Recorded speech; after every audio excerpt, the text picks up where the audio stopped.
Alaikum wa rahmatullahi wa barakatuh, everyone. Welcome to Micah, Nigeria.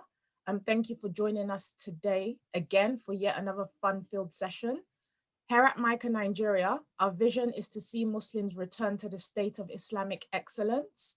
Some of the programs we deliver include, but are not limited to, feeding the soul, creating a safe space, economic development, leadership and competency, capacity building, encouraging positive social interaction, and promoting a passion for the deen.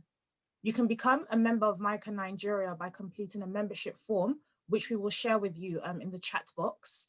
And we also encourage you to subscribe to our YouTube channel at Micah Nigeria space Lagos, and also follow us on Instagram, Micah Nigeria, for any updates and just general information that we share throughout the week.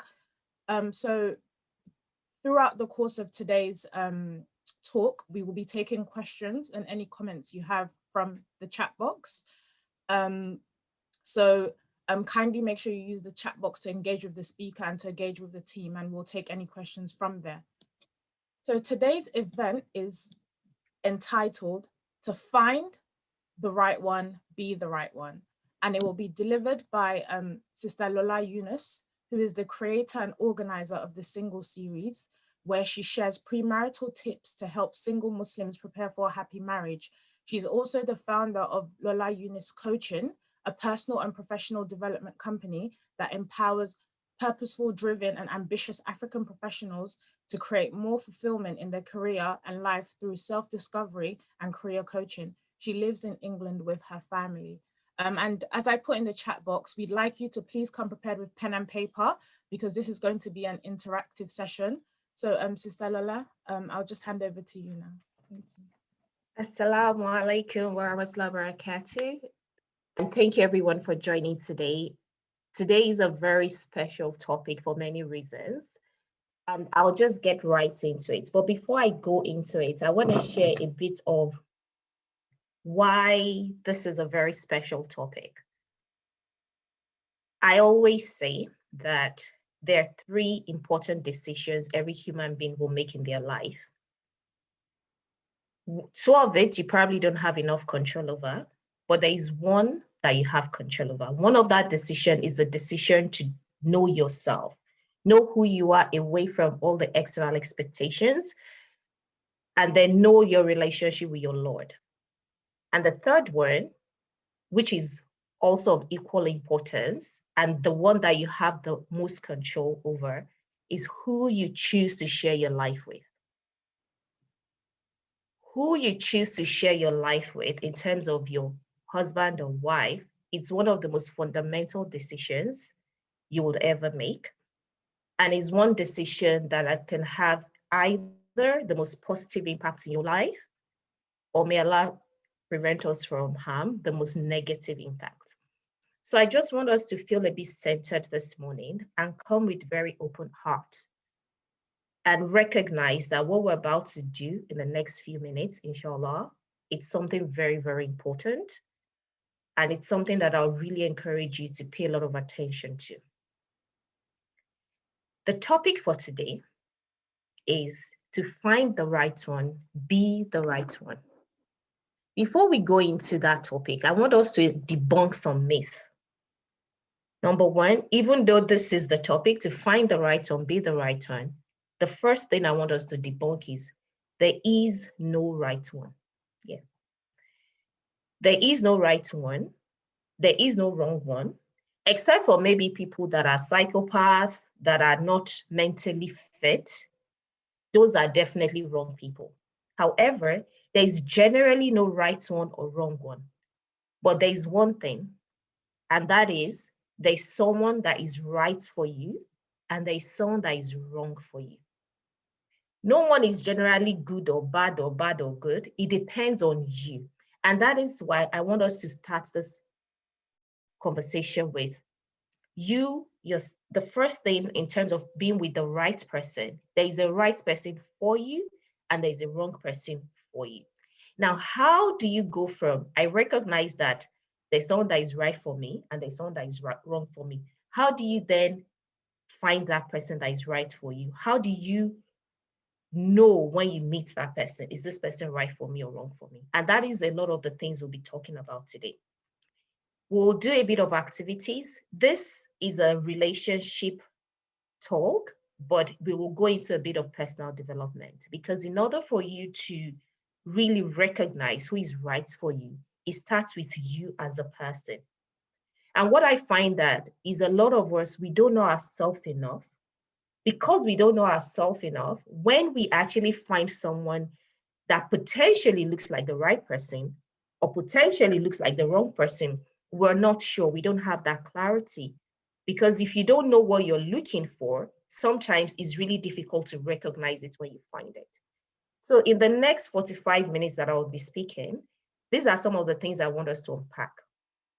And like Miriam mentioned, when I do talks, I love for it to be interactive. So as I speak, please, if you have any questions, use the chat box, and we'll do a bit of activity. So if you have a paper and pen, great. If you want to use the chat box, even better.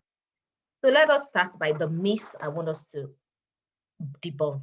The myth of the right one, the wrong one.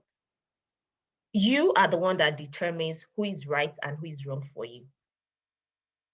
Another myth I want us to talk about is when in relationship matter, we hear a lot about sometimes like father, like son, like mother, like daughter. We tend to generally think that that doesn't matter. However, when it comes to relationship, it is very, very important. When it comes to relationship, because we're all a product of the environment we've grown up in. The way we do things in my own house is not the way you do it in your own house. So growing up, and when the environment through which we've grown up, we tend to mirror that as we go along. So you find a man that comes from a home where daddy doesn't help in the house, daddy doesn't do domestic chores, or daddy provides and pays all the bills. Such a man may then marry and just mirror what he's always used to. And he might be marrying somebody that comes from a background where in their own house, daddy cleans, daddy cooks, daddy does everything. And then the clash starts. So these are some of the things you need to be aware of before you find the right one or be with the right one. Now, the second part of our talk will look at how do you actually become the right one? How do you actually become the right one? And the first thing is when you're in a relationship, and I'll start by telling you a story.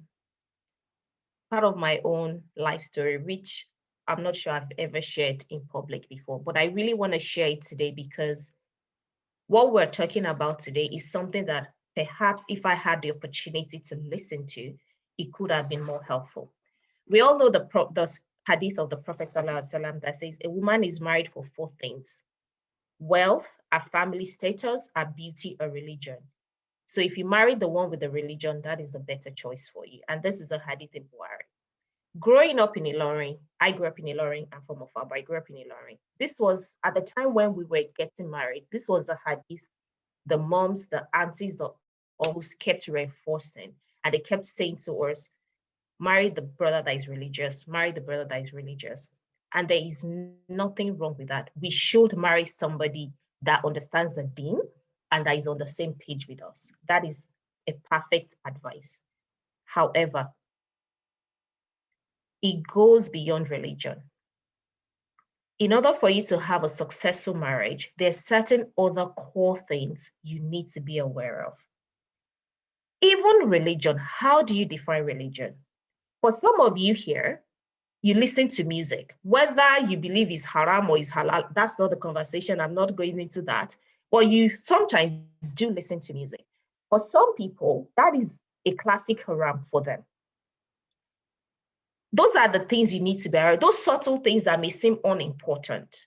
I've heard of one of the ladies I mentor. This is something that causes issues. Maybe they're going for a long family trip. Husband wants to be blasting Naija music. The wife wants to use the opportunity. Let's learn, let's listen to Mufti Meek. I don't want to listen to music. And this is something that constantly causes issue. She feels by listening to music, she's committing haram. The husband doesn't see it that way. So number one is if you're wanting to be in a relationship and religion is important, you don't just say she's a Muslim, he's a Muslim. Define what that actually means. What kind of Islam are you aspiring to practice? What kind of Islam are you practicing? So for one thing I want you to take away is that hadith is a perfect advice. However, go beyond that. Determine and define what religion means to both of you and recognize that you're on the same page. It doesn't mean that the fact that somebody's way ahead, as long as you both know that this is the aspiration we have for the kind of Islam we want to practice, and we're on this journey of growing in the deen together, that is fine. It doesn't mean someone has to be perfect in their deen yet.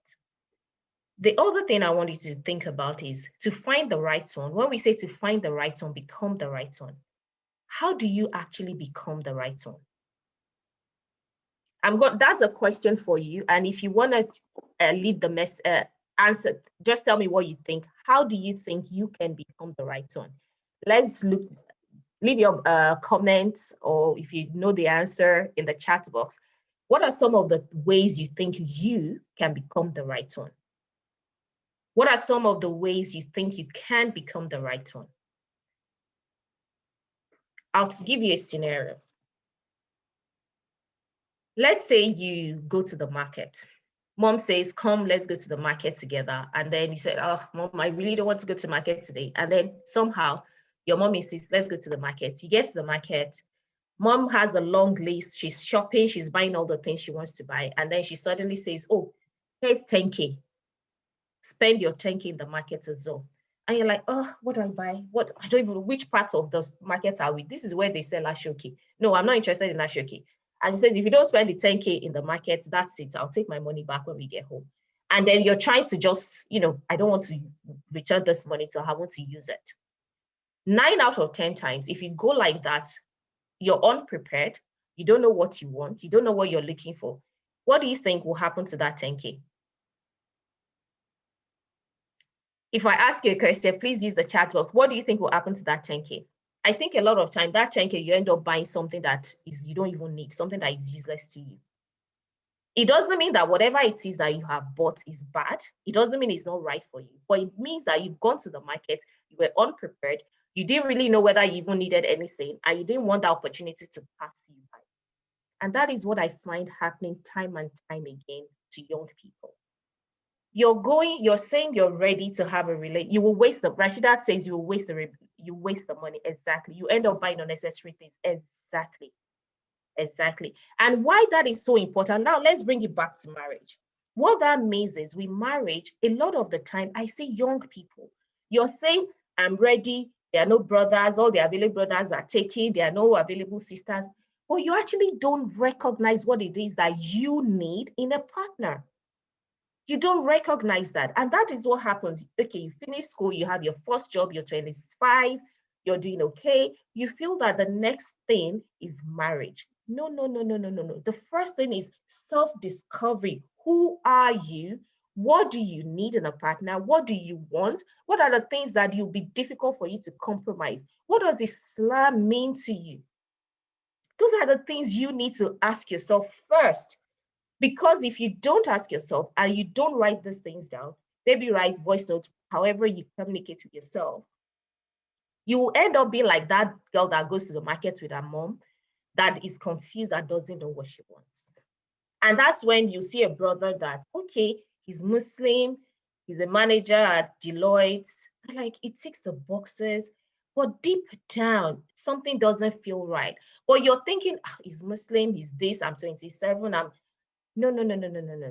Again, remember what we started with. This is the most important decision, one of the most important decisions you will ever make. You want to make it from a place of consciousness, from a place of awareness, from a place of deep understanding of your needs, your wants, and some of the things that you know for yourself you cannot compromise. This will take me to our first activity.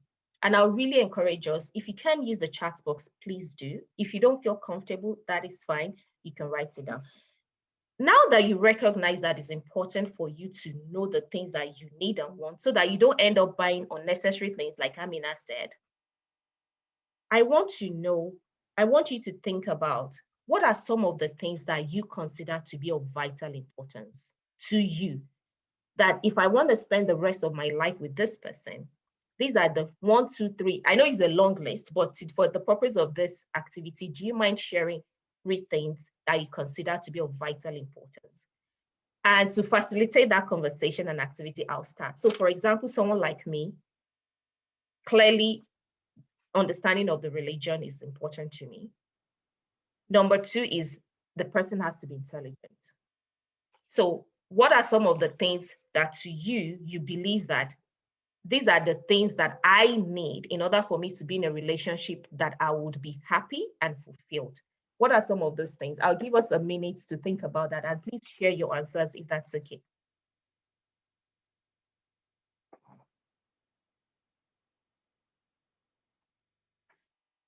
What is important to you in a relationship? I've given an example, for example, intelligence, Dean. What are some of those things that are very important to you in a relationship? If you could use the chat box to share, that would be really, really helpful.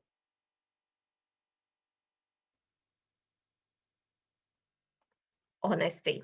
Ade says honesty. Loyalty, absolutely. A good practicing Muslimah who gives sound advice. Zakaria is quality communication. Exactly. Patience, family orientated.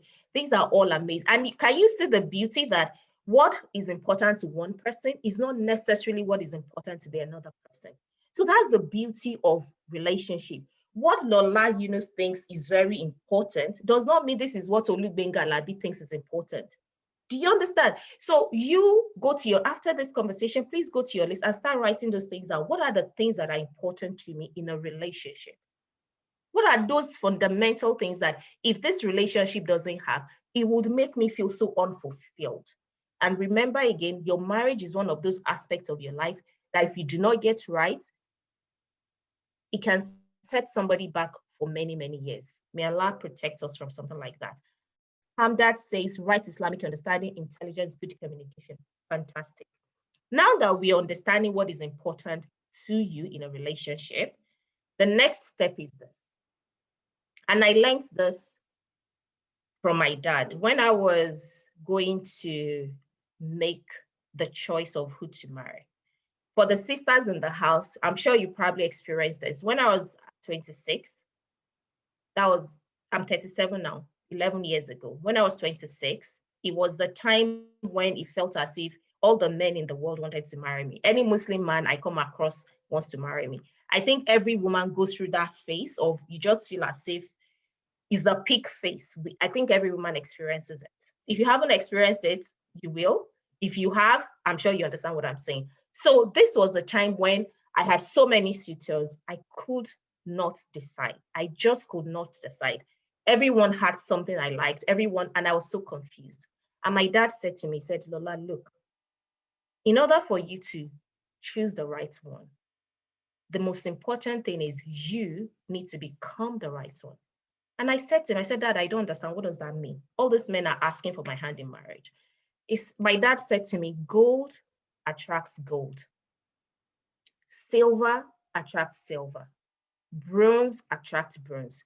If you don't know how to choose, keep working on yourself. Make yourself become the best person in character. All the things you desire in a partner, become that thing. When you become all those qualities you want in a partner, naturally that person will find you attractive and you would know. And I didn't really understand it then. But now I understand. And I'm going to allow me, this is a book, The Compound Effect. Even though this is not a book about relationship, but in this, I'll read just a few lines where the man says he was trying to, when he was single, he wanted a perfect woman for him. And he wrote and wrote and wrote the things he wanted in a spouse. And he went to his mentor and he said to his mentor, I've written all these things. This is the kind of woman I want. What do I do next? How do I find her?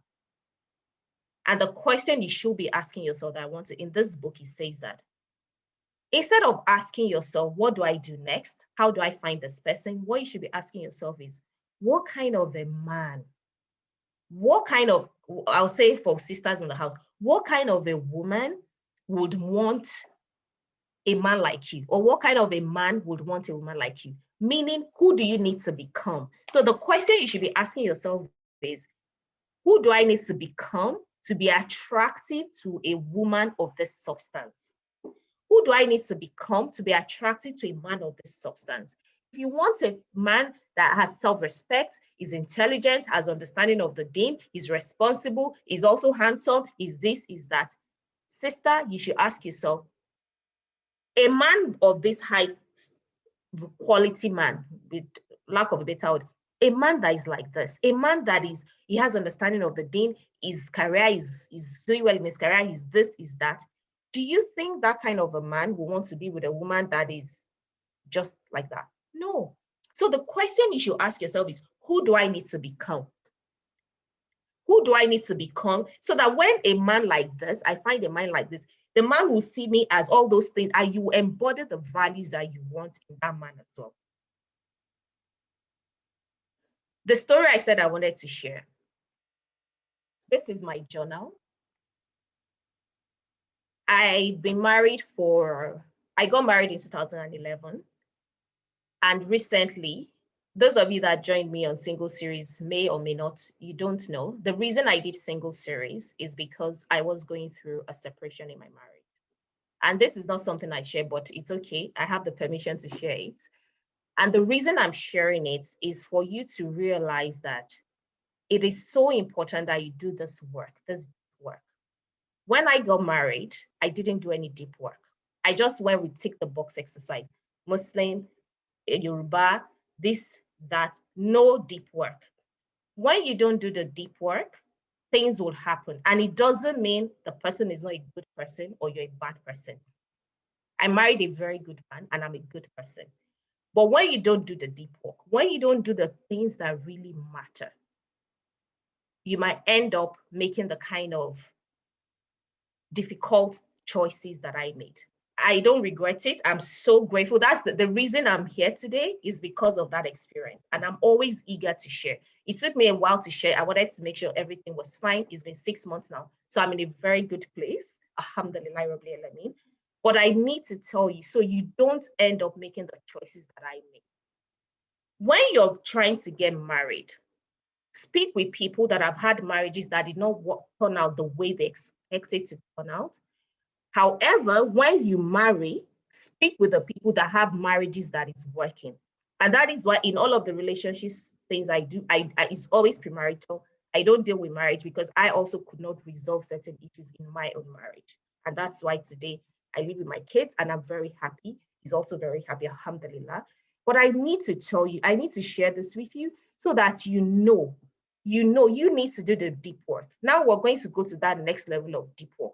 When we say become the right person, the question I want you to ask is, how do you become the right person? That is very important. There are so many ways to become the right person, but I want us to talk about 3 things today. After the marriage, I told my dad, again, I went back to dad, I didn't do the deep work. I made a decision. Alhamdulillah, I'm blessed with 2 beautiful children and I'm in a good place. Now, and I'm not ready for a relationship now at all, but whenever I'm ready, what do I need to do? My dad says, Lola, write down everything you want in a potential spouse. And I have all these journals, if you can see it. I wanted to share with you today. Let's say the first thing, I write XYZ. The next paragraph I have is, Lola, are you like this? I write another thing, Lola, are you like this? I score myself, Lola, are you like this? So what I'm saying to you, in order for you to find the person that is right for you, you need to become the right person. How do you become the right person? I'll share 3 ways for you to become the right person. Number 1 is recognize your values. What is a value? A value is something you consider to be of central importance. And the next activity we'll do is, I want you to think about some of the things you consider to be of central importance to you as a person. For example, here, I have my core values here. Number 1 is faith, my Islam. Everything I do, it has to be in Islam. There has to be Islam. I have to be doing things that I know that is benefiting my deen and my hereafter. Number 2 is impact. Any work I do like I'm doing today, it has to be impacting some people I care about. So I want you to think about what are some of the things you consider to be of importance. We're not asking you now, I'm not asking you now what you want in a potential spouse. I'm asking you, what do you consider to be of central importance? Please, let's use the chat box. These are your values. These are the ways you know yourself. The reason why it is important to do this is because when you know your values, when you know the things you consider to be of vital importance to you as a person, you make your decisions that aligns with those values. So if you want to find the right one for you, because you already know that for you, for example, impact is important, freedom is important. For some people, money is important. No shame about that. Financial freedom. You identify all those things that are important. Say you have a list of 9 or 10 things that are important. Then the next thing is when you meet that person, there needs to be a similarity of values.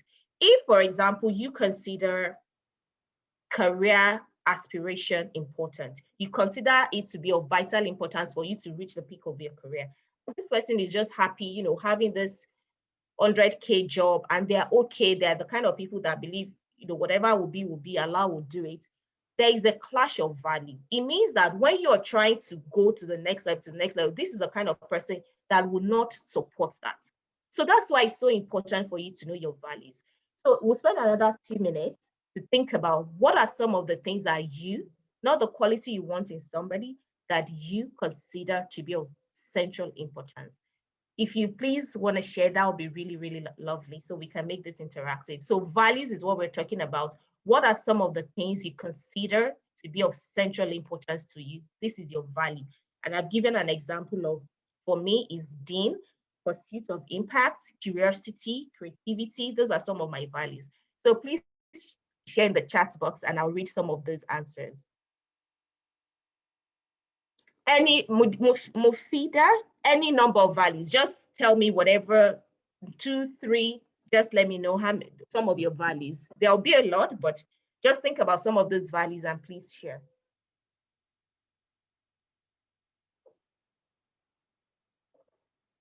Contentment, moderation in seeking sustenance.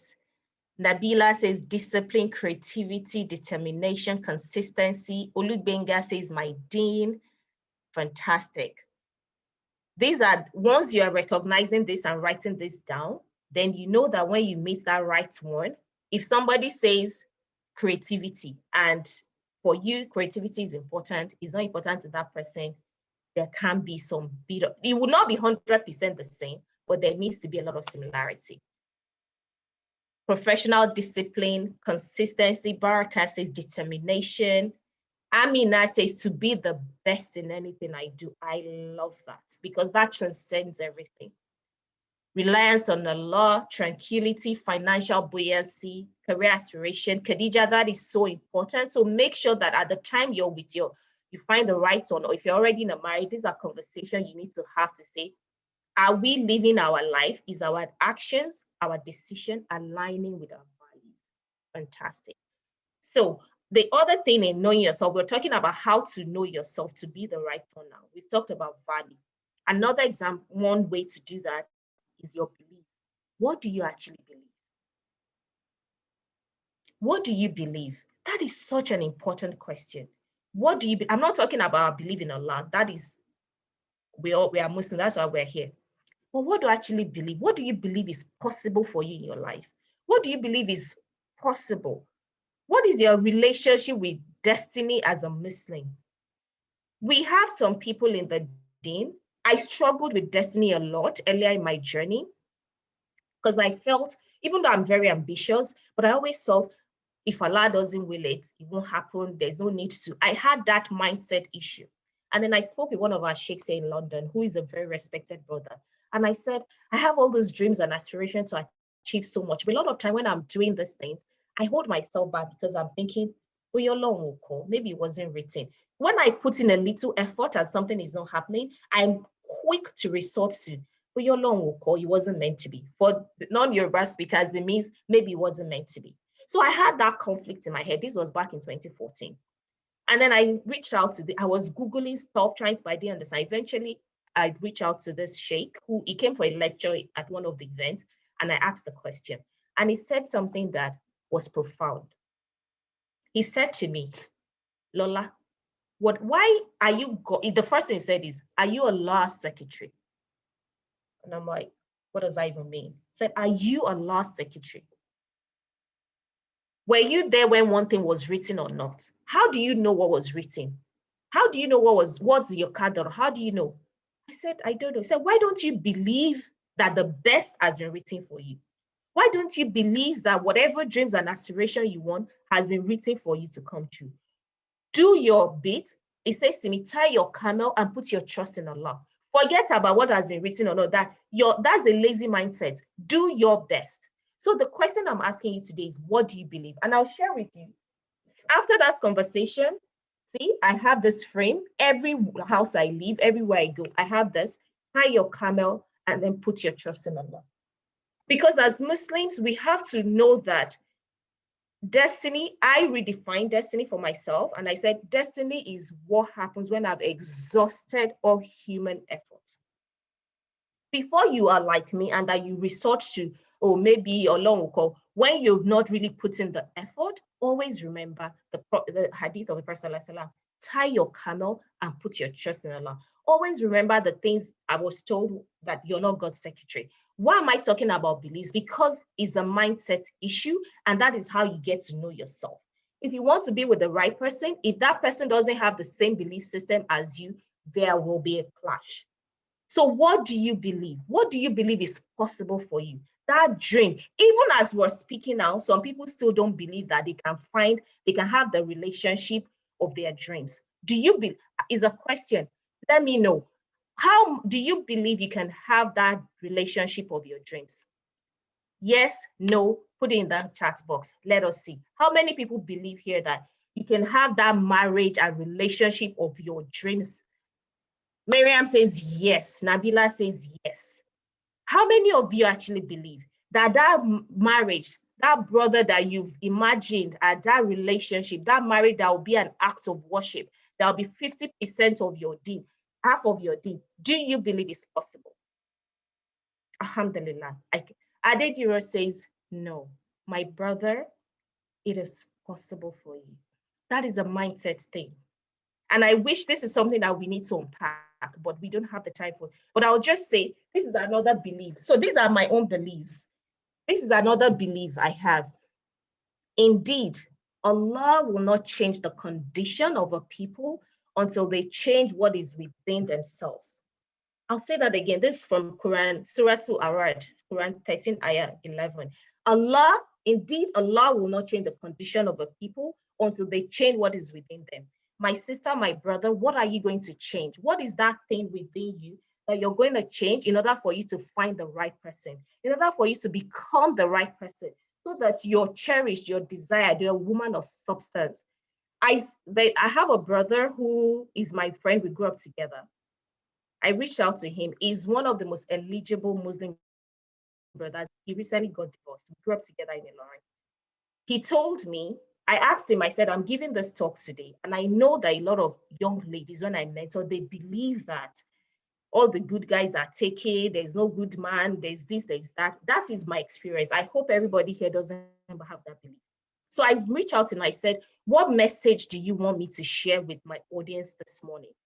Because you're a very eligible, and he's an eligible Muslim brother, and he's struggling to find the right sister. And he told me it is difficult even for brothers to find right sisters. And I'm like, I thought it was the situation. You know why he said so? He said, because I have a lot of all these sisters they keep introducing to me.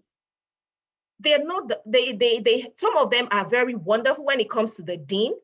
But when it comes to other things, the things they're passionate about, their aspiration, their dreams, that is so difficult to find the sister that embodies all these things that he wants. And I said, how come these are the things you want? You know what he said?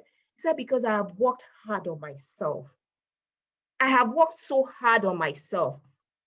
I've learned the Quran, I've done this, but beyond that, I've done my career, I have something I'm passionate about, I'm doing all these things. I want somebody that will add to what I've already done, not somebody that I have to keep dragging along. So sisters and brothers, become the person you want to attract. If you don't take anything away from this, remember when I told you, when I went back after my separation and I said, Dad, I will search again. It's not yet now. I'm not ready. What do I need to do? I have how many pages here? About 4 or 5 pages. Remember, if you don't take anything away, please say, for example, and I'll read this to you. Let me just read one of the number one things on my list. I said, I want a man that knows what he wants out of life. A man that is driven, purposeful, and working hard to achieve his dreams and goals. That's the first thing I have here. And the question, when I was speaking with my dad said, go back to your list. And the next thing I have on this line is, Lola, are you like this? If you want to be with a man that is driven, that knows the thing, are you like that? If you're not like that, it's unlikely that you find that person. You can find that person, but will that person want you to? So we're back to the same thing. To find the right one, you need to be the right one. This will take, we have 10 minutes more before I take question and answer. We've talked about how to know yourself, your values, your beliefs. The third thing is your dreams and aspirations. We need to get back into dreaming and imagining things and believing is possible. When I say dreams and aspirations, I'm not talking about worldly things. I'm talking about things like, what kind of relationship do I want to have with my Lord? Alhamdulillah, I'm starting a Quran reminder class in 2 weeks' time. Those are the kind of things you want to. So, for example, I would ask myself, and I encourage you, ask yourself, what kind of relationship do you want to have with your Creator? Our deen is perfect. It's not just, okay, I've prayed, I wear the hijab. You must continuously learn and grow and develop your connection with Allah. What kind of relationship do you want to have with your Lord? Those are the kind of dreams I'm talking about. What kind of career goals do you have? What kind of aspirations do you have for yourself in life? Those are the things you need to constantly ask yourself. Why? Those are the ways you will get to know who you are at your core. Because when you then know who you are at your core, remember the example of the market that we spoke about? When you're ready to be in a relationship, then you're clear. You know that because you are XYZ, you know the kind of person that fits what you want. You know the kind of person that fits what you want. So you don't go into that market of I'm ready to marry and then just get someone and then you're not fulfilled in that relationship. And look, one of the things that will affect our life and even our relationship with Allah, if you're not happy in your marriage, it affects everything else. Ask women that are not happily married. It affects your relation with Allah. It affects your career. It affects your ability to make money. It affects everything. So my sister, my brother, in order to find the right one, work on yourself. Embrace personal development. Learn about your values, your beliefs. Define your dreams and aspirations in life. Define the relationship you want to have with Allah. Before we finish, before I stop talking, I want to also let us do one more activity. But before then, does anybody have any comments, any questions? If you do, please let me know. Please let me know. I want to ask you one thing. How many of us are in tune with our intuition? How many of us are connected with our intuition? Your intuition. How many of you are connected with your intuition? Your intuition is that gut feeling. You know how sometimes something happens and you'll be like, this feels right. This feels right. That's your gut. That's your intuition. Bola Tito says, from your experience, what do you think are the basics and fundamentals of it for a successful home? Miriam, please keep the questions and then we'll answer that. Bola Tito, I'd love to answer that. And yes, I have comments to share on that. How many of you feel you're connected with your intuition? Miriam Ajasa says, I am. Abdulhamid says, I think I am. Now, we've talked about having lists. To recap, we've talked about the market scenario, understanding what you want before you decide, I'm ready. We've talked about beliefs, knowing yourself through understanding your beliefs, your values. your dreams and aspiration, defining your relationship with Allah. Those are the ways you get to know yourself, because when you get to know those things about you, you get to determine who is right for you. Okay? Those are the ways you get to know yourself to find. Now, there's something I must say. I have to say this before we finish, is your intuition. And your intuition is this. Actually, let me paint a scenario. I love to tell stories because I feel sometimes stories help us. When back 10 years ago, 11 years ago, when I was choosing, when I told you about, I had all this proposal, I didn't know how to choose. I had a friend, actually my sister, who is also my very good friend. She didn't have that experience. She didn't have all that 10 men chasing her and everybody proposing. She didn't. She had a few proposals, but it wasn't like I was. So our own confusion was limited. That's the point. But guess what? She had two main proposals. One ticked all the boxes. It was from Kwara State, fine brother, a medical doctor. His mom loved her. He ticked all the boxes. All the boxes. And there was this other brother whom she just met when they were serving. He was a copper. They actually were serving in the same place, copper. He didn't even speak Yoruba. He grew up in the north. There was nothing like, in terms of comparing the doctor and this copper brother, there was no comparison. There was no basis for comparison, because the doctor, he'd already finished, he was doing his residency program. He was, and he was a very good looking brother. For the sisters in the house, a lot of us like all these good looking brothers. What's the point I'm trying to make here? I'm connecting this with intuition. When my sister told us, she said she has decided who she's going to marry. And of course, we all say, doctor. I don't know what it is we liked doctors back then. Those things don't matter anymore. But back then, as a 25, 26-year-old, it seemed as if once you're a doctor, you've checked the box. You know what my sister said? She said, the doctor doesn't feel right. This copper, that his copper assignment was going to end very soon. He didn't have a job because it was a copper, and his posting was going to end. This copper feels right. I said, how can a copper feel right? She said, this person, there's just something. She could not really explain it. That is your gut feeling. That's your intuition. And sisters and brothers, I'm so excited to share with you today. My sister has been married for 12 years. All the romantic movies, and I watch romance film a lot. I have not seen love, friendship, successful marriage like my sister's marriage. I have not seen it. Wallahi, I have not. She is happily married. I have not, all the love stories I've read, I have not seen a marriage like her marriage. Why? She had that gut feeling. She had that intuition. The brother today, oh, mashallah, so successful.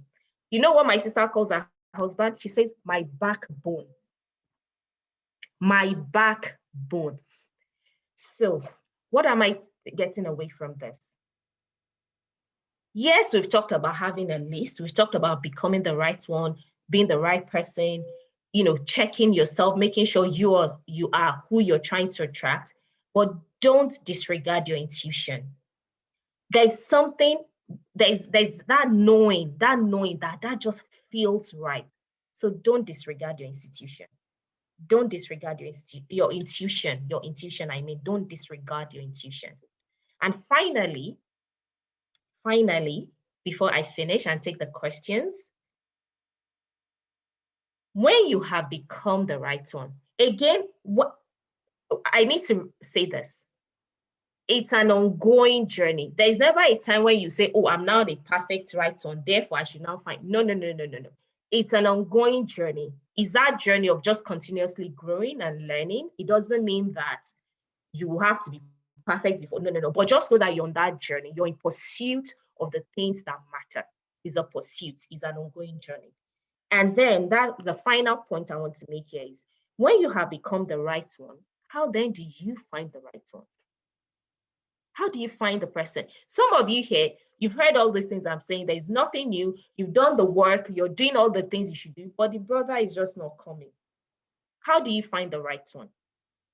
And that is something that is maybe a conversation not for today, but I need to mention that I'm not an Islamic scholar, and I don't come and tell you about online dating or not. I don't know the Islamic position on that, and I'm not going to encourage anybody to do anything that is un-Islamic. But I'll encourage you to do one thing. Number one is, don't be shy to let people that know that you're single and searching know you're single and searching. I get messages all the time from young sisters or brothers saying to me that, I'm ready to meet somebody, but I'm not meeting the right people. How do I meet the right person? Matchmaking. I matchmake, but I haven't been doing it. For now, I'm not doing it. So I'm trying to work with other people that are doing matchmaking as a full-time business. I'm very focused on premarital, getting the certain things right before you even say you're ready. So what I'll say is tell the people that need to know, close friends and family, let them know. There's no shame. If you're ready, you feel you've done the work and you're ready to find the right one, you have become the right one, and now you're ready to find the right one, feel free to ask people. There is no shame with that. That's number one. Number two, I want to share with you is there are matchmaking coaches. I work with one, and I can perhaps recommend her actually. Reach out to them. When we are trying to get a job, we don't shy about telling people I'm trying to get a job or updating your profile on LinkedIn. We don't shy about this thing. So there's nothing wrong with approaching a matchmaking coach, and especially if they're Muslim and they can help you. No shame about that. So I encourage you to have an open mind. The world has changed. I'm in London speaking to you today. Miriam, the coordinator, is in London. Some of you are in Lagos. The world is so connected. Don't disregard that online space when it comes to finding a spouse. So two things I'll say to you: let the people that need to know, that are close to you, know that you're ready, you have become the right one, and you're ready to find the right one, the one that is right for you. Number two is, if there's a matchmaking coach or something, feel free to reach out to those people.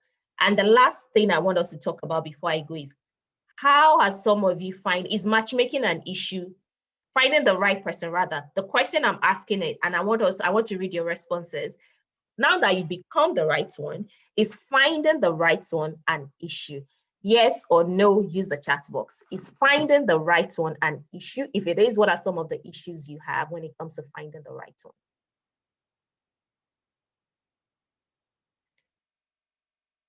Is finding the right one, we have 2 minutes before I hand over to Miriam, or 1 minute. Is finding the right one an issue?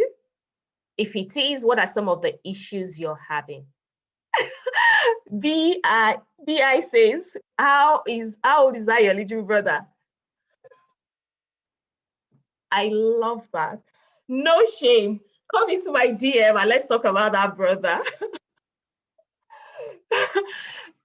You can add me on Instagram. I love that. You see, we're already no shame at all. So Miriam, I'm going to finish my talk now, because how are you sure it's the right one? Abdulhamid says, yes, it's an issue, especially in this lockdown. No, I think mindset might be an issue. Alhamdulillah. To round up my topic before I hand over to Miriam, I want us to take away one thing. So we've talked about to find the right one, be the right one, and you are going to think about your values, your beliefs, your dreams and aspiration, your relationship with Allah. You're not going to go to the market like the girl in our story without being prepared, so you don't end up marrying or saying yes to a proposal you don't want to say yes to, and you'll not be like me that didn't do the deep work. I'm happy today, alhamdulillah. I've been living alone with my kids for 6 months. I'm a happy woman. My heart is happy. I married a good man. It didn't work out. It doesn't mean he's a bad person, and it doesn't mean I'm a bad person, but I've learned so much. And that's why I know the answer to these things is that deep work. There's somebody that is right for you, and there's somebody that is wrong for you. It doesn't mean that person is bad. It doesn't mean you're bad, but not everybody will be right for you. Some people will be wrong for you. So don't be like Lola Yunus. Despite all the proposal, don't be like me. Do the deep work. Know your values, your beliefs, your mindset, your dreams and aspirations, your relationship with Allah. Okay? So Jazakallah khair, my sisters and brothers. It's been an amazing 49 minutes. I exceeded the time with about 4 minutes. And I'll hand over to Miriam now. Miriam, please, it's over to you. I will take the questions. All right.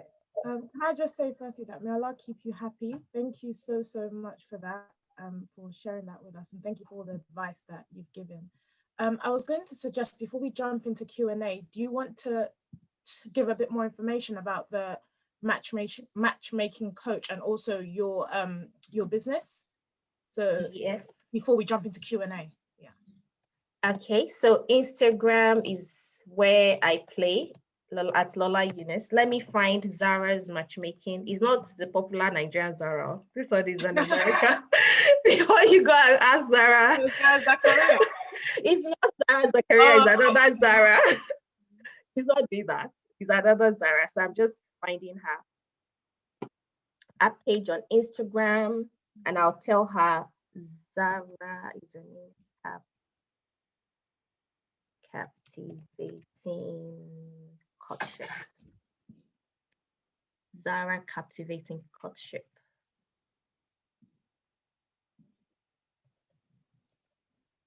Yeah, that's the matchmaker and that's my page. Thank you.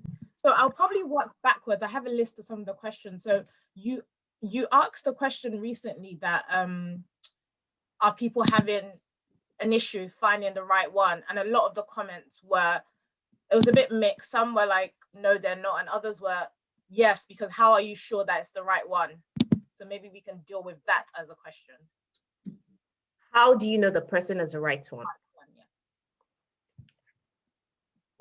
Let's go back to, before you find the right one, we've talked about, you will know certain things about yourself. Say, for example, I'll go back to, this is a very personal talk. I'll go back to my list, okay? So I have a list of those things I want. Not that is cast in stone, no. But say, for example, I meet, whenever Century I'm ready to meet, and you meet, you have your own something you've written down, and you meet the person, it's very easy for you to come here and say, I said to myself, these are the things that are important to me. Does this brother have a lot of those things? He won't have everything. He may not have. He may and he may not have. So some of the things you think about is the things that are fundamental. Go back to your values, the things that you consider to be of central importance. Does he have majority of it? Or perhaps all of it? If that brother has a lot of it, that's number one. Number two is, are you attracted? Physical attraction is so important. Forget what one auntie or mommy or is telling you. Physical attraction is important. However, physical attraction doesn't mean you must be 6 foot, you must be size 9, size 8, like that. Doesn't mean. Whatever you consider attractive is what is attractive. So physical attraction, does it align with your values? Does your intuition, like the story I told you, does it feel right? And is this person responsible? Responsible in the sense that, has he done the deep work on himself as well? You see some people, they don't know who they are. They're just following the crowd. So those are some of the things you begin to ask and then have those important conversations. What does marriage mean to you? Some people are marrying just because they have a good job and it's time to get married and they don't want to commit a haram, they want to have a haram affair. So you ask those questions, and through those deep questioning, you determine and discover whether that person is the person that is right for you. Thank you.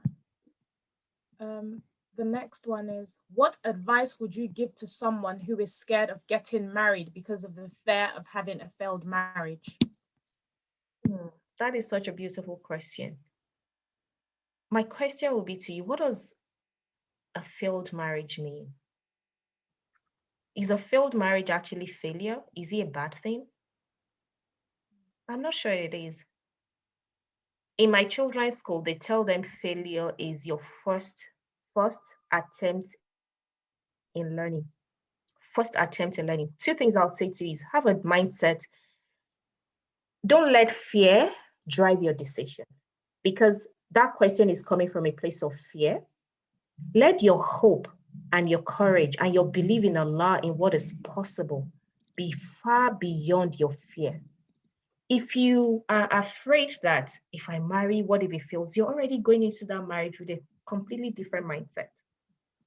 This is one of the issues that I had. I went into marriage with a mindset that if it works, if it doesn't work, it doesn't matter. No, no, no, no, no, no, no. Don't let fear drive you. So what I'll say to you is take a step back and believe that the best is possible for you. Don't let fear drive you. Let your hope and your courage in what is possible in the kind of marriage that you want be what is driving you. An optimistic view, not a pessimistic, not a negative view. When you come from a place of hope, a place of love, I love this brother. He's all the things we've talked about. I want to spend the rest of my life with him. I want this relationship to be an act of worship. Oh Allah, make it easy. And inshallah, Allah will make it easy. The answer is don't come from a place of fear. Come from a place of hope, courage, and love. Optimism, not pessimistic mindset. Thank you. The next one is, so this was asked after you spoke about intuition. So what if your intuition is sometimes wrong? Should you go on with it or ignore it more and evaluate externally? A lot of okay, that's the deep one. What if your intuition is wrong? Sometimes your intuition might not be right. But from my experience, all the times that I've not listened to my intuition, I have been wrong. All the times that I've ignored my intuition, when that thing feels so right and I've ignored it, 9 out of 10 times I was wrong. So if your question, so the question is, what if your intuition is wrong? Then that's when I resort to destiny. That's the only time I allow myself to use then it wasn't meant to be. Because sometimes, guess what? You do everything right. You follow the list, you be the right one, and it still doesn't work. At that point, then you know that maybe Allah has something better for you. But you must satisfy yourself that you have done every single thing right before you take that option. And that's the beauty of those of us with the people of faith. If it was other people that don't have religion, that's when they go into depression and mental state because they can't surrender. And that's where your tawakkul comes in. After you've done everything, you follow that intuition, that gut feeling, and it still doesn't work out, then wallah, I would say that's where tawakkul comes in. You surrender. This is certainly the degree of my Lord because you've done everything humanly possible and it still didn't happen. So that would be my response to that. Sorry, can I just read this comment? Adeg Buyi, I love that your intuition is always right. Fear and unclarity most times makes us choose wrongly. I think that's the perfect answer. Thank you, my brother, for that. Thank you. Yeah. Thank you very much.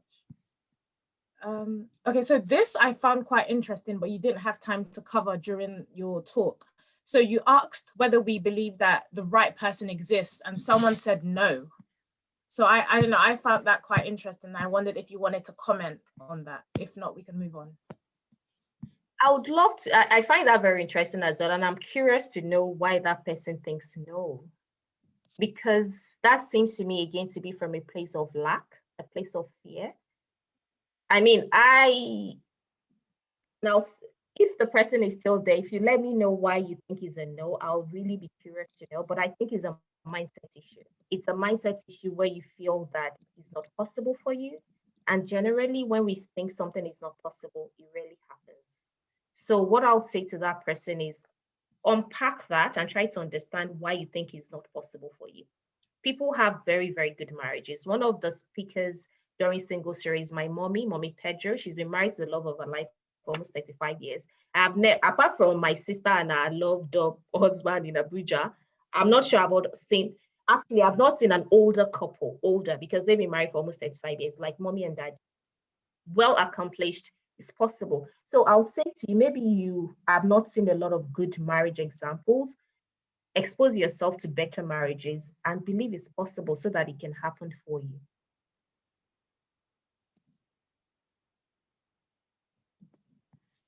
Thank you, Sister. Okay, so this was a comment again, I think around the same question. This person said, I'm not confident about perhaps whether the right person exists because I faced many failure. Anytime I think that I found the right guy, it turns another way. And this leads me to being so negative about finding the man of my dreams. Energy, sister. I'm going to say one thing. Again, reframe failure. Failure has such a bad reputation in our society. I could have chosen to see my relationship as a failure, but actually I'm so grateful. The reason I'm able to come here today and talk about marriage and love is simply because I've had that experience. And for me, the lesson is, Lola, what are you going to take away from that? So I'm saying to you, my sister, all the past relationships that did not work out, Allah is preparing you for something better. Reframe failure. See it as your first attempt in learning. See it as an opportunity for growth. However, make sure you're paying attention when trials come. Now that I'm talking that, I've been living alone with the kids for 6 months, 4 or 5 years ago, I could not talk about love and marriage. I'm a wreck. I was crying. I did therapy. I did for 2 years. I did psychotherapy, coaching. But today I've come out, I'm in a good place. So what I'll say to you is, sis, forget all those each other one. But what you need to do is pay attention to the lessons. When Allah sends us trial, it's because Allah wants us to learn something from it. So ask yourself, have you learned? And you know the funny thing? If you don't learn, you're unlikely to move forward. So number one is accepting that, yes, that failed. However, that failure is your attempt at learning. What are you going to learn and take away to prepare you for the marriage of your dreams? And inshallah, I pray that you find the right person at the right time and soon too. Amen. Thank you, Sister. From your experience, what do you think are the basic fundamentals for a successful home? That is such an important question that we can't finish, but let me answer this book. You can tell I read a lot of books. And this book, I didn't just read it. I always have a copy that I give to anybody that is thinking about marriage. It's called, I'll share the link. What are the fundamentals? As Muslims, we know the first thing is this talk is not Islamic, and it's intentional that it's not an Islamic aspect of marriage, but there's a lot of resources in our deen. So number one is that deen is so important. And again, don't forget, we spoke about how do you define religion. So make sure that deen, because the husband is going to be the head, is going to be the provider. Two things I would just want to share. It's a big question, but two things I want to share. Number one is, if you're going to marry we're Muslim, so a Muslim man must have the means to be able to provide for his family. A Muslim man that you want to marry and the brothers in the house, you must have a means to provide for your family. You know why? Because our religion has made you the provider. If that is not done, what then happens is the respect your wife has for you naturally will start to reduce. When there is no respect, can there be love? I don't think so. If there is no respect, there can be love. And then the wife, as you know, your duty as a Muslim wife as well. Are you doing those things you're supposed to do? So the fundamental number one is the deen, meaning when I said the deen, the rights and corresponding duty of wife and man in the marriage, that has to be clearly stated.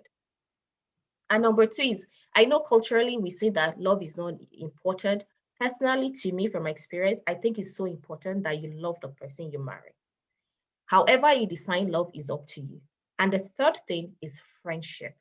We all hear that you've heard that adage of the birds of the same feather flock together. You've also heard, show me your friend and I'll tell you who you are.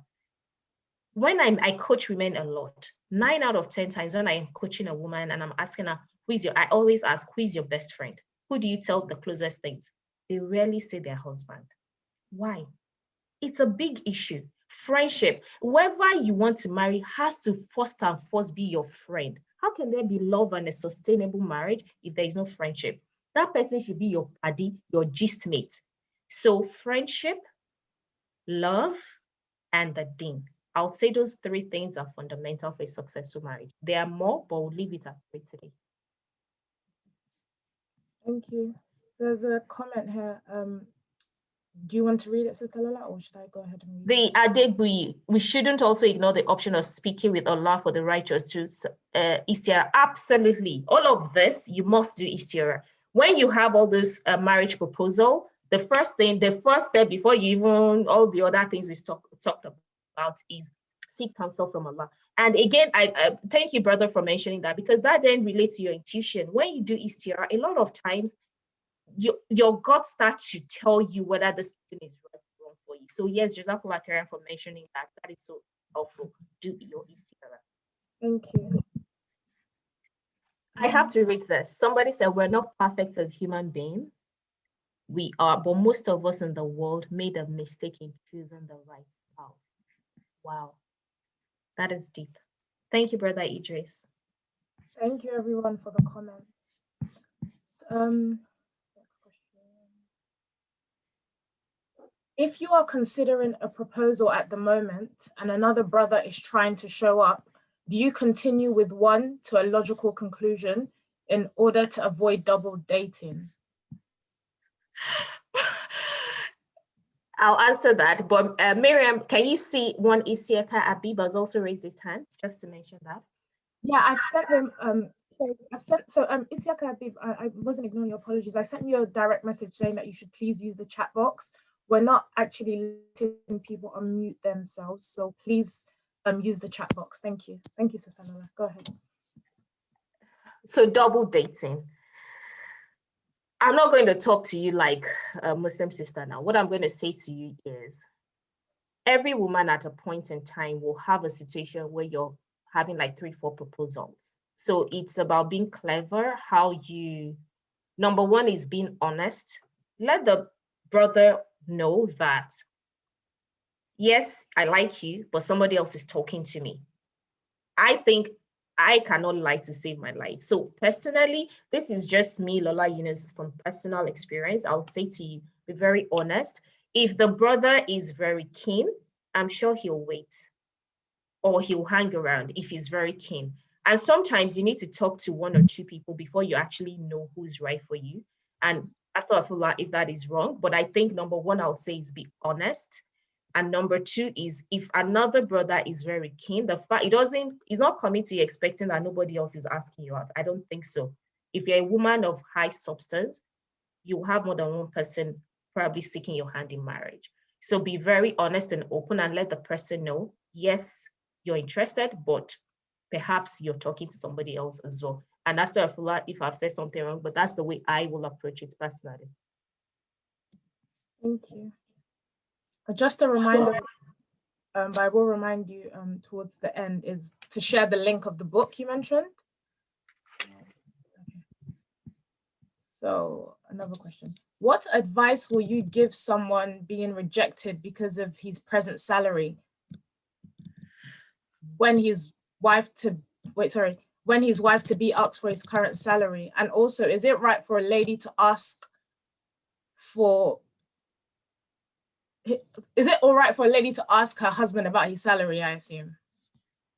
Number one, I think that's right. I think that's very important because you're going to be the financial provider for the home. So it's not inappropriate for her to know that you can actually do the role Allah has asked you to.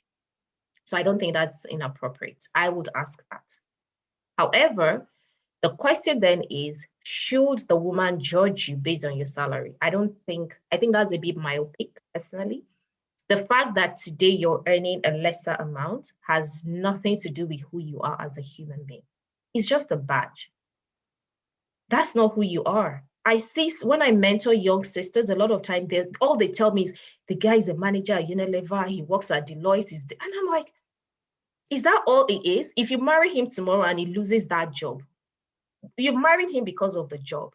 So we must, and that's where I said the deep work. So the brother that's a very fundamental question. If a woman is hesitating to go ahead with you because you earn a certain amount, I would caution you that be careful with such a person. Yes, you need to do the hard work, because if you're earning a certain amount of salary in Nigeria, it means that you may not be able to provide the way you should provide. And she's just trying to be sure that she's secured. So there's nothing wrong with that. But I also think she needs to see you beyond your paycheck, your salary. Those are just external things. They don't define who you are. And if she's making you feel less than who you are, then maybe you don't want to be around such a person. But make sure you're doing the hard work to increase your own finances as well. Thank you. And I have heard Sheikh say there is no issue with women talking to different men for seeking marriage, as long as it is done in the halal way, e.g. with a mahram. Even Sheikh Asim Al Hakim says nothing is set in stone till you sign the car. So I agree. Explore all your options honestly and Islamically. Thank you for that. Oh, there's a question here. What advice would you give a man whose girlfriend never believed in being submissive to her husband when married, saying being submissive is like slavery? That's something you want to Siakara, thank you for that question. And I think the what I'll say to that is, what does submissive mean? I think sometimes you both need to define when you say she's not being submissive, what exactly are you expecting of her? These days, women are very opinionated. I'm not one of those believing feminists. I don't even use that word as a principle. I rarely use it. However, I think sometimes a woman needs to be able to say, this is who I am, and be confident in who she is. So it depends on what you want her to submit to. What does submissive mean to both of you? Because yes, a woman would need to be submissive in the marriage, but it comes with, it depends on what you mean by submissive. Slavery is a bit, using big words, but I'll say that the two of you be careful and be very clear on what you mean by submissive. If she's not asking for too much, perhaps you two want to accommodate her and understand where she's coming from. Thank you. Another question came in. I would like to ask about the marriage contract and how important it is. That's a very interesting question. You mean the Nikai? Is that what you mean? I think usually, I think you've obviously got the standard contract, but there's a lot of talk nowadays about, oh, women can put in their contract that they don't want their husband to marry a second wife, or they can put certain things in the contract about finances. They're like, just, I don't know, the more deeper things around the contract. So I think that's what the person's talking about, because I've seen a lot of dialogue around that nowadays on like Muslim platforms. Okay. I'm still catching up on that. I'm not aware of that. But I think, see, sisters and brothers, let's be real. Let's not we're all trying to live a life. Marriage, we know, is very important part of our human experience. Some of us will be married for God knows how many years. But don't let us be rigid about these things. Where you have love and friendship, a lot of these things don't really matter. I don't think, I'm a lawyer in my previous life. I'm a coach now, but I'm a lawyer. Like, I practice law. In law, you can't put a clause in a contract. What the law has made legal, you can't make it legal. If the Constitution of Nigeria says this is it, nobody can make a law that contravenes the Constitution. It's the same way with the marriage nikah contract. Our religion, give it or take, our religion allows polygamy. It's halal. So I don't see where a woman can come and say, putting in my contract that you marry a second wife. Where is that even coming from? So I don't know if I answered that question, but I know I'm not on Twitter, so I don't know what's happening on Twitter. But I would say the Quran is the overall law for Muslims, and whatever the Quran permits, then it's halal. You can't come and say you will say something that is contrary to the Quran. And Allah, that's as far as I understand it. Thank you. Salaam alaikum. What is your take on online dating platforms for Muslims? There are some platforms for Muslims seeking spouses to meet online, and I want to know if this is Islamic. Just speak as Sister Lola Yunus. Thank you, Miriam. That we talked about this. I can't give an Islamic opinion personally because it's not within my jurisdiction prerogative to say that. But if you ask me as a human being, Lola Yunus, totally, I believe in online dating. Full stop. Thank you. I just saw another question. When do you think we should begin to speak about allowing women keep their fathers' names after nikah, especially to brothers who would feel offended if a woman chooses to keep her maiden name? This goes back to values. Okay, when we spoke about value and making sure the values that you have aligns with the value of the person you want to marry.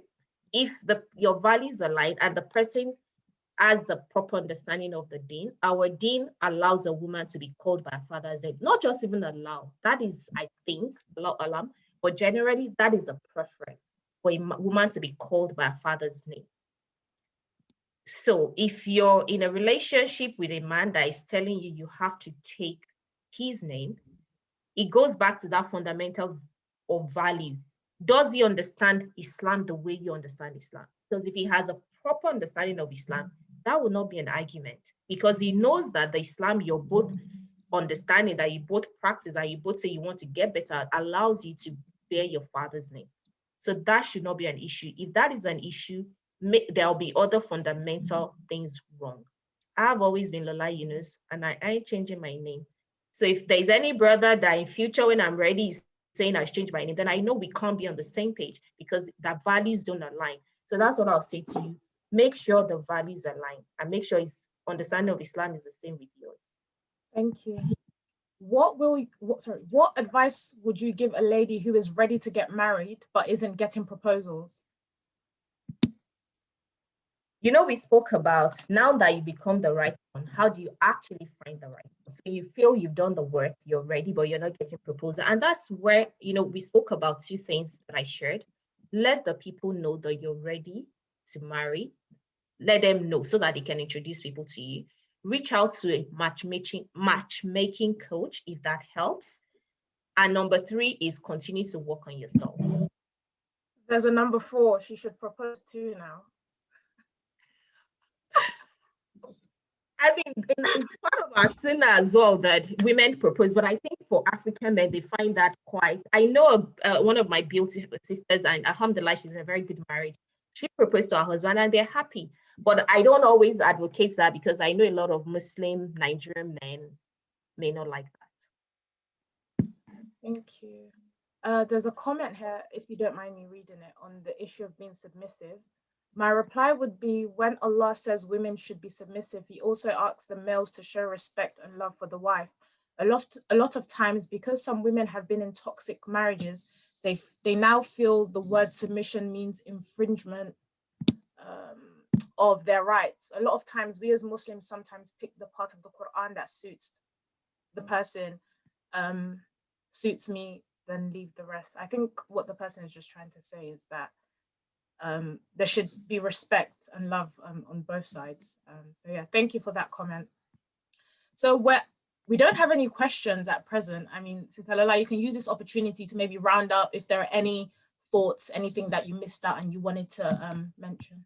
Okay, Jazakallah Karen. Firstly, I just want to really honor everybody here on this platform today. We have 72 people, mashallah. You've all been so engaging. You've really interacted. I've never shared my personal story before, and I actually feel relief. I called the father of my children 2-3 days ago and said, I'm going to share this story on Micah.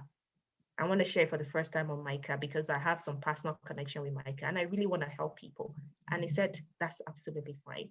So for me, I'm just grateful for everybody here for interacting, for allowing me to share my story, and for all the comments, the interaction. And I pray to Allah that is useful. Whether you're married, if you're looking to marry, I pray that today you go back and do those things. Know yourself, know what you want, your beliefs, your values, your dreams. And if you're already married and maybe the marriage you want it to improve, I pray that you take this today and share with your spouse and say, I've heard this, I've learned this. Do you mind if we sit down and talk about these things?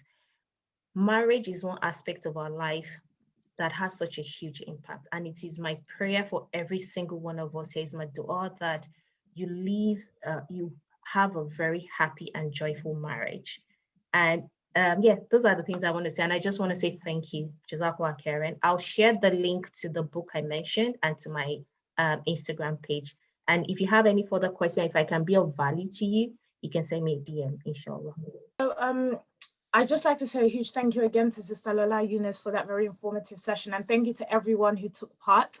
I'm seeing a lot of new, I can't say faces because I can't see your faces, a lot of new names here.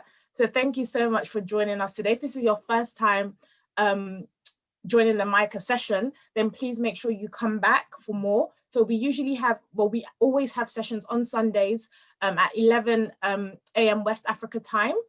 So kindly make sure you continue to join us on Zoom.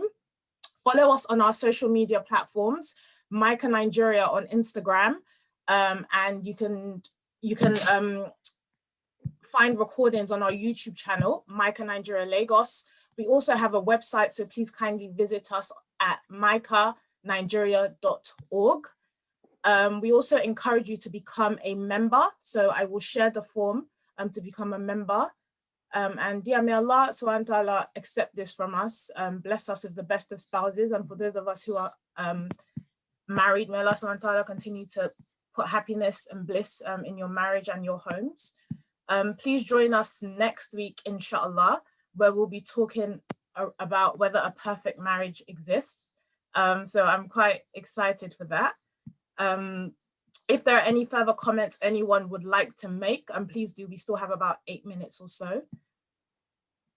And I'm sure Sister Lola wouldn't mind taking maybe a few more questions, because I mean, this has been very informative. I want us to really make the most of it. So we have about 8 minutes left. I'll scroll up to see if there are any questions that I missed. But all the comments are really amazing, Sister Lola. May Allah bless you. I think everyone's really found this, but sincerely. Alhamdulillah, alhamdulillah. Thank you so much for having me, Jazakallah khairan, everyone. Who is the matrimonial coach? So I've shared the links again to both.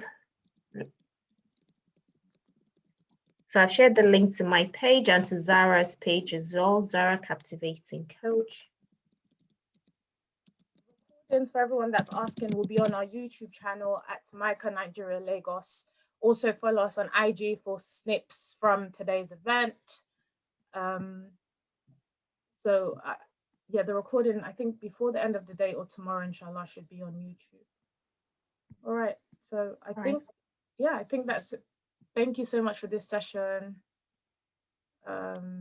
Alhamdulillah, it's been a successful one. Thank you so much, Salala. Jazakallah khairan, everyone, and enjoy the rest of your weekend. Thank you, Micah Nigeria, for having me. This has been amazing. Jazakallah khairan. Barakallah feek. Assalamu alaikum. Wa alaikum salam wa rahmatullahi wa barakatuh.